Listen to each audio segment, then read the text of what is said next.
All right, so get this. We're diving into like this book called The 22 Immutable Laws of Marketing. Okay. And It sounds intense. it's intense. It really Right. is. This is by Ries and Jack Trout. Mm-hmm. And they basically say they've cracked the code of the marketplace. Okay. These like invisible forces Yeah. that shape what we buy, whether we realize it or not. Right. Kind of a big claim, right? Yeah, it is a big claim. But you know what grabbed me right from the start What's that? is this idea that marketing, it's not about how objectively good your product is. Okay. It's about perception. Okay. It's the reality that customers build in their minds. And Mm. get this, that perception Yeah. often ignores logic or even firsthand experience. Really? Yeah. So it's all about how they feel. It's all about perception. Wow. How it's positioned in their mind. Which brings us to their first law. Right. That like threw me for a loop. Okay. The law of leadership. Mm-hmm. Okay, so being first in a customer's mind Right. trumps being better. It's true. And they use this example of Charles Lindbergh Okay. versus Bert Hinkler. Right. Have you ever heard of Hinkler? Exactly. Most people haven't. All right. Right. And so, he actually made a faster, more efficient transatlantic flight than Lindbergh. Wow. But Lindbergh was first, He was first. and that name is the one etched in history. Wow.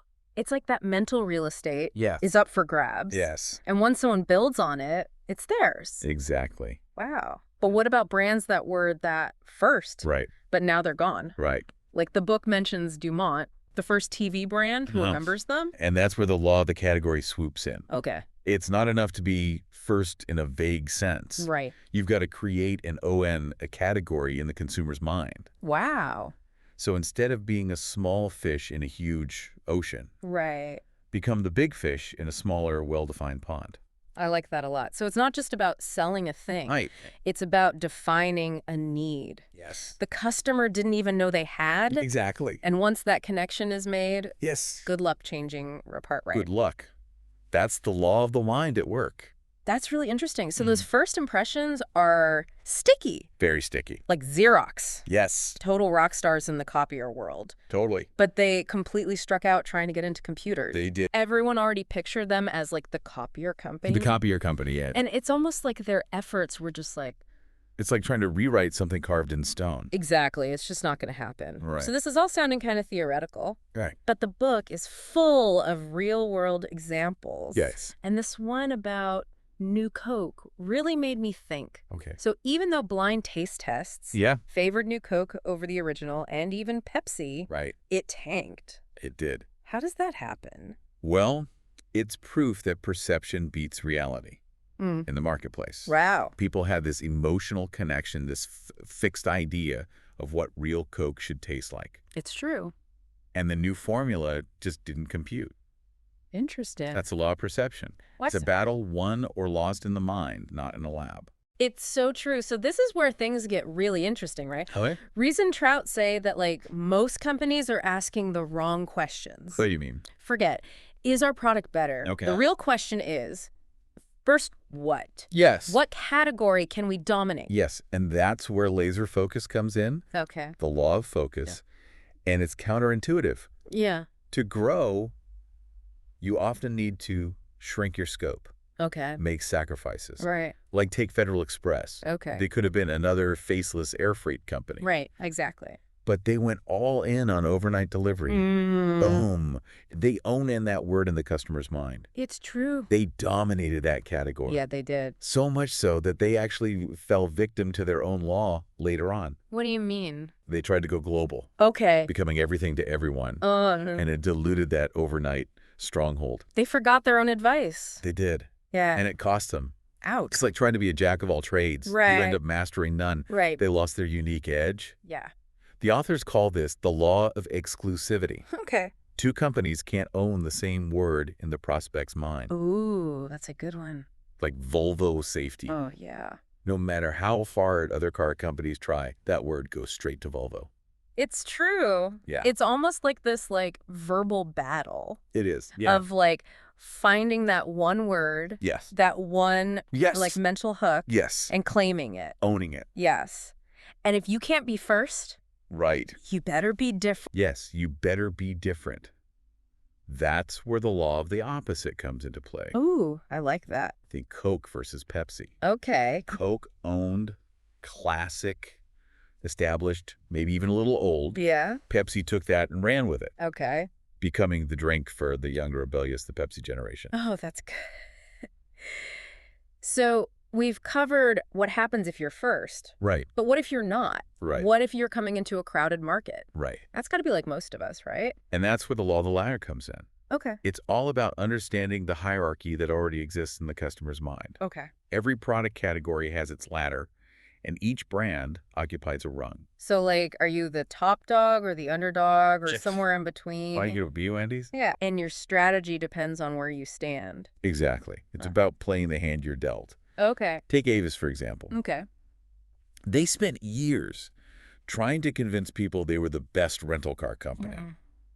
But Hertz was already number one. Right. Nobody believed them. It's true. It's like shouting into the void. Exactly. People have already made up their minds. But then Avis had this brilliant pivot. What did they do? They embraced their number 2 spot with the We Try Harder campaign. Oh, yeah. It was a stroke of genius. They did. They acknowledged the existing perception and used it to their advantage. They found their lane and they owned it. I love that. It's like they said, hey, we see you, Hertz. Right. But we're coming for you. And it worked. They connected with everyone who, for whatever reason, didn't want to go with the leader. So it's like that old saying, if you're not first, you're last, is totally wrong in marketing. Totally wrong. Sometimes being number 2 or even acknowledging a weakness can actually make you stronger. Absolutely. Scope is another great example. Okay. They didn't shy away from the fact that Listerine the mouthwash king tasted well. Kind of awful. Right. Scope owned the good tasting attribute Yeah. and won over a whole new segment of customers. By celebrating what they weren't, rather than trying to be what they weren't. Exactly. That's brilliant. So it seems like most brands are always striving to be bigger, but Ries and Trout, Yeah. they throw us a curveball with this law of duality. Yeah. They claim that eventually every market boils down to a 2-horse race. It's true. Really? It becomes a battle for dominance. Oh, right. Coke and Pepsi, Oh. McDonald's and Burger King, Okay. Nike and Adidas, Got it. third place and beyond. They're just fighting to survive. So they're saying that it's better to be... They're saying it's often better to be a big fish in a small pond than the other way around. Interesting. Like 7-Up positioning themselves as the Uncola, like a Okay. refreshing alternative to the cola giants, Exactly. rather than trying to be like the top lemon lime soda. Exactly. It's about recognizing where the real opportunity lies, Okay, I see. which leads us to another idea that goes against the grain, What's that? the law of division. Okay. As markets mature, they tend to break down into smaller, more specialized segments. Okay, but we see all these companies merging. Right. And like trying to be everything to everyone. It's true. Isn't that like the opposite of what this law is saying? It is. And the authors use Volkswagen as a cautionary tale. What happened? They were killing it with the small car image, right? But then they tried to stretch that across multiple car types. So they diluted their brand? They diluted the brand, trying to be all things to all people. And what happened? And they lost ground To... to Toyota, Oh, yeah. Honda, Okay. who focused on specific segments. It's like they forgot that consumers have very particular needs and wants. They did. Trying to please everyone often means pleasing no one. That's right. It's about carving out your niche, that one special place you can own in the customer's mind. Exactly. Okay. And that brings us to the law of a line extension. Okay. One of the most dangerous, they say. What is that? It's that tempting trap of slapping a successful brand name on everything. Oh, yeah. It's like the siren song of marketing. It is. It's like this worked over there, so it'll work over here too. Yeah. But they're saying it's usually a disaster waiting to happen. a recipe for disaster. Really? They compare it to an addiction, Oh, no. giving you short-term gains but long-term pain. Okay. Think Miller High Life. Okay. They were on a roll, Mm-hmm. but then came Miller Lite, Okay. then Miller Genuine Draft. Yeah. Each extension chipped away Yeah. at the core brand strength. It's like they cannibalize themselves from the inside out. Exactly. Didn't they also use Donald Trump as an example of this? They did. What did they say?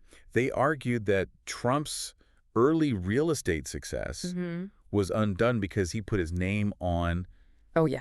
airline stakes. Right. Yeah. A university. Yeah. You name it, there was a Trump version. And it diluted his brand. Diluted the brand. Yeah. and they argue contributed to its financial troubles. Wow. That's kind of a wild thought. It is. It shows even someone as seemingly invincible as Trump can fall victim to this law. Yeah. It's a powerful reminder that focus is key. Wow. To be strong, you often need to be narrow. Okay. To stand out, you need to make sacrifices. And that takes us right to their next law, the law of sacrifice. Yes. Which again feels like the opposite of what most people think. How so? To get ahead, you have to grab every opportunity. Right. But they're saying it's about what you're willing to give up. You got it. To Yeah. get something, you have to give something up. Mm. They highlight 3 key areas of sacrifice: your product line, Okay. your target market, Okay. and constant change. So it's about saying no to some things. Yes. So you can say a really powerful yes Exactly. to the things that matter. Yes. Like Federal Express ditching everything but overnight delivery, Exactly. or Pepsi focusing on youth to take on Coke. Exactly. Or think about White Castle. Okay. They basically had the same menu and look for decades. And people love them for it. Right. It's iconic. It's iconic. They're not trying to be everything to everyone. right. Just the perfect burger for their specific niche. But the business world is constantly changing. How do you even plan for the future when Right. you're supposed to be so laser focused on the present? That's where the laws of perspective and unpredictability come in. Okay. They remind us that chasing quick wins can backfire down the line. So short-term thinking leads to long-term problems. Got it. Think of sales and discounts like sugar. Yeah. They give you a temporary high, but ultimately lead to a nasty crash. Ouch. It's about understanding that marketing efforts play out over the long haul. So no get-rich-quick schemes in marketing. Not if you want lasting success. Okay. And because the future is hazy at best, Right. the authors advise against getting bogged down in elaborate long-term plans. So what do we do instead? Have a clear direction, be ready to adapt and move quickly when the market changes. So more like a compass than a detailed map. Exactly. Okay. You know where you're headed, but you're ready to adjust your course along the way. I like that. It's about noticing those subtle shifts in the marketplace, Okay. rather than getting swept up in every shiny new trend. Right, because those come and go. Which brings us to, you guessed it, the law of hype. Ooh. Okay? Don't believe everything you read in the news. Wait, are you saying I shouldn't trust those 10 marketing hacks you need to try now articles? Probably not. Really? The authors argue that the situation on the ground is often the opposite of what's being reported. Really? Remember New Coke?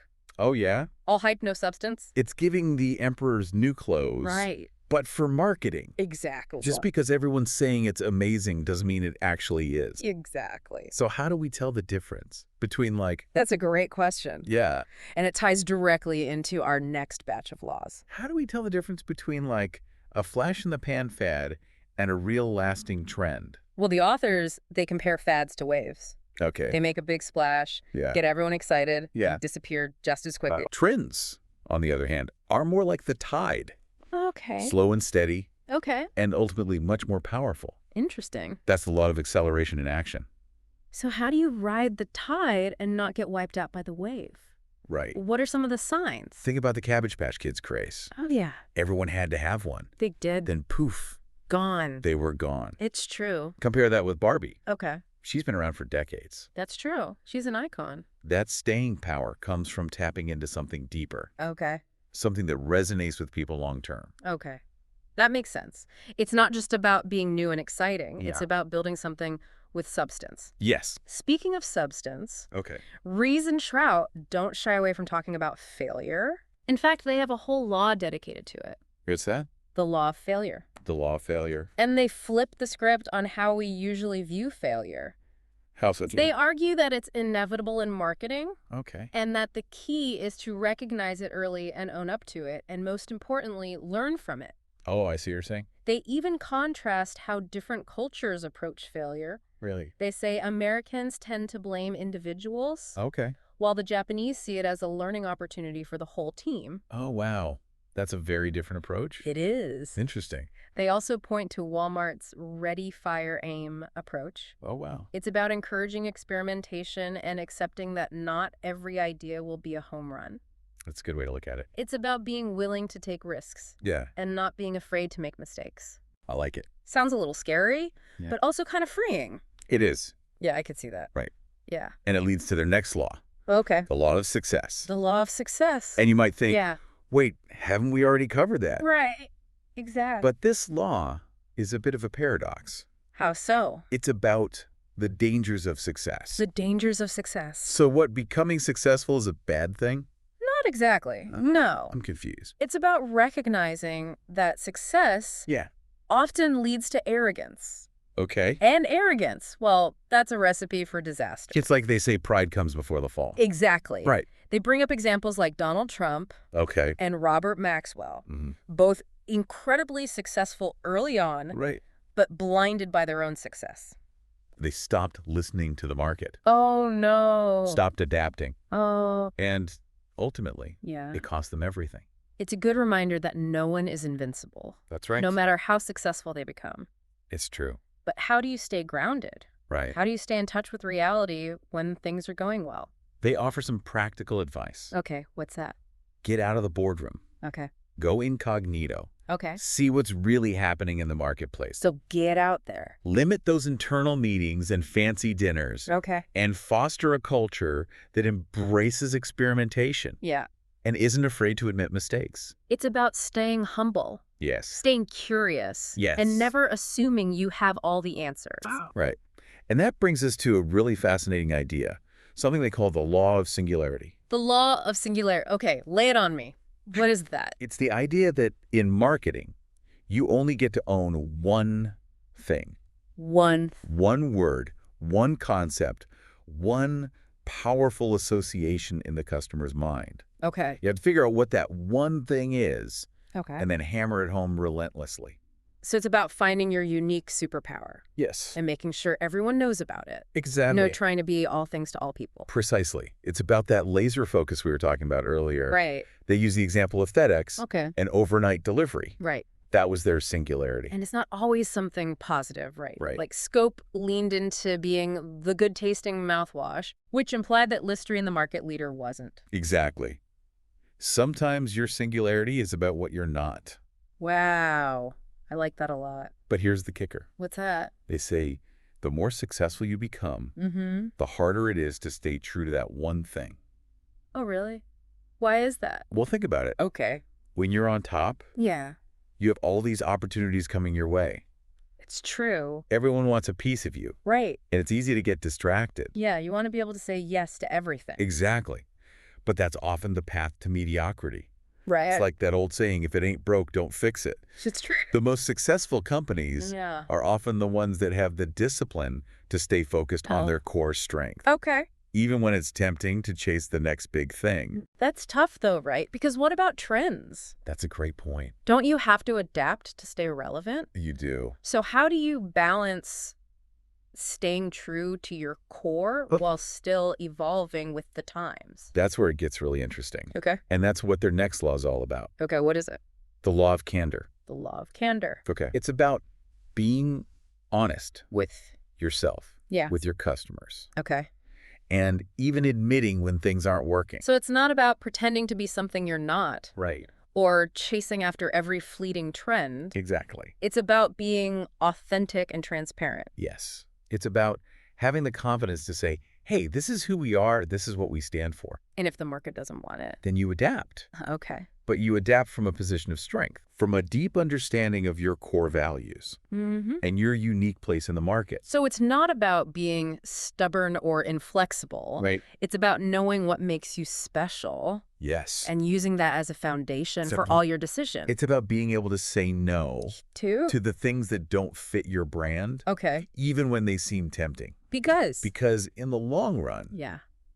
that's what's going to make you successful. It's about sticking to your guns. It is. It's about having the courage to be different, Too. to zig when everyone else is zagging. I like it. And sometimes that means being willing to, well, To be a little weird. wait, what? Weird. Yeah. You're saying it's a good thing to be weird in marketing. Absolutely. But we'll delve into the fascinating world of weird marketing and the law that governs it right after we talk about, you know what, never mind. We're just going to keep going. Okay, so before we digressed a little bit, you were saying that being a little weird in marketing can be a good thing. Right. It all ties back to the law of unpredictability. Okay, the law of unpredictability. Yeah. They basically say that you can't predict the future of the market Right. with 100% certainty. Of course not. Things change. Exactly. Trends change, tastes evolve. Right. And what works today might totally flop tomorrow. Okay, that makes sense. But how does that tie back into being weird? Because sometimes the best way to stand out Yeah. in a crowded market is to do something unexpected, Okay. something that defies conventions. Interesting. It's about embracing the unexpected and being willing to take risks. So not following the formula. Exactly. Not copying what everyone else is doing. Right. Think about brands like Old Spice Okay. or Geico. Okay. They do things that are completely unexpected. Like what? Give me some examples. Talking about horses on a beach or a gecko with a British accent. Okay. Yeah, those are out there. But it works Why? Why does that work? because it's memorable. Okay. It's different Right. and it gets people talking. I see what you mean. It's like that saying, the opposite of love isn't hate, it's indifference. Exactly. You'd rather have people talking about your brand, even if they think it's a little out there, Yes. than not talking about it at all. Exactly. And that brings us to their next law, the law of resources. Okay. And it's a big one. What is the law of resources? It's the idea that even the most brilliant marketing plan Yeah. is useless if you don't have the resources to execute it. So money talks. I mean, I kind of knew that already. Well, it's not just about money. What else is it about? It's about having the right people, Okay. the right tools, Mm. and the right mindset to bring your vision to life. So it's about more than just having a big budget. Much more. The authors actually say that it's better to have a great idea Yeah. and then find the money Okay. than to start with the money and try to force an idea. So you're saying that the idea is more important than the money? In a way, yes. Interesting. They even talk about entrepreneurs finding money in unconventional ways, Like what? How unconventional are we talking? marrying into it, Okay. divorcing into it, Wow. even finding it at home. Wow. Okay, so it's about being resourceful, Exactly. not just rich. Exactly. It's about being scrappy Okay. and creative Mhm. and not being afraid to hustle to get what you need. I like that. So I you know. got to have that drive. You do. Yeah. But it's also about being smart with your resources. Okay, how so? For big companies, Yeah. that means investing in your core brands, Oh, not spreading yourself too thin with countless line extensions. right, because we already learned that line extension can be a recipe for disaster. Exactly. It's about focusing on what matters. What makes you unique? Yes. And then putting all your energy behind it. Okay, I think I'm getting it. So we've covered a lot of ground here. We have. From the importance being first to the power of being weird. It's a lot to take in. It is. It feels like all of these laws kind of boil down to a few key principles: clarity, focus, and authenticity. I think that's a great summary. It's about having a deep understanding of your brand, your market, and what makes you truly different. Yes. And having the courage to stay true to that vision, even when it's tempting to stray. Exactly. It's about remembering that marketing is a marathon, not a sprint, Right. and that success comes from building something lasting and meaningful. Not chasing after every shiny new object. Exactly. And it's about never underestimating the power of the human mind. Okay. At the end of the day, marketing is about connecting with people Okay. on an emotional level, Mm-hmm. telling stories that resonate, Right. and creating experiences that stick with them long after they've interacted with your brand. Wow. Well, this has been an incredible deep dive. It has. I feel like I need to go back and reread this book with all of these new insights in mind. I think that's a great idea. And maybe, just maybe, it will spark some new ideas for your own marketing endeavors. It definitely has for me. Now, if you'll excuse me, I need to go figure out how to make my brand a little weirder. That's the spirit.